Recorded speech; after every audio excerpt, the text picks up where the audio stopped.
Napanood nyo na bang lahat yung Christmas Station ID ng ABS-CBN this year? Isa sa pinaka nagustuhan ko dito ay yung pagiging grateful ng ABS-CBN sa partnership nila with TV5, A to Z at GMA.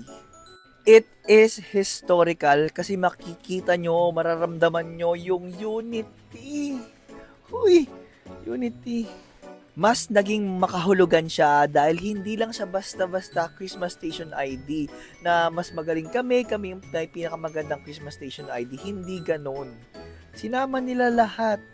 Oo. At hindi pwedeng makumpleto ang Christmas Station ID nang wala si Sarah with the G. Huy. Pinaka nakaka-touch naman at grabe yung feels kapag pumapasok na yung vocals ni Imogen. Grabe, parang angel, ganun. Very sweet girl lang ang atake. And please take note, yung smile dito ni Kat, parang walang pinagdadaanan kasi matagal na nilang sinut to eh. Grabe Kat, ang strong mo girl. And I'm so happy for you kasi finally, you are set free.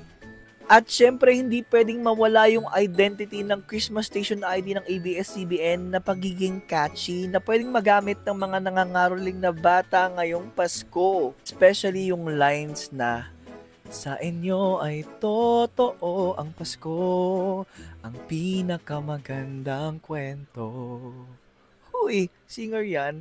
Ngayon, panoorin natin ng sabay-sabay yung maiksing clip from the Christmas Station ID. Let's go!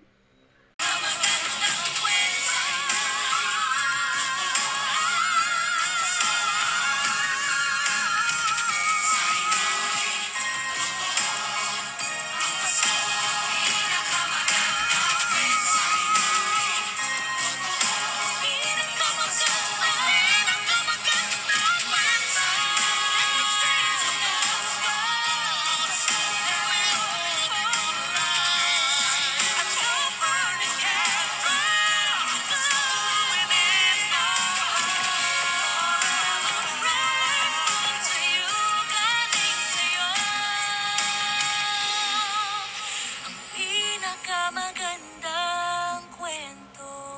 Sa kanya laging totoo. Pasko ang simula na mas marami pang magandang kwento.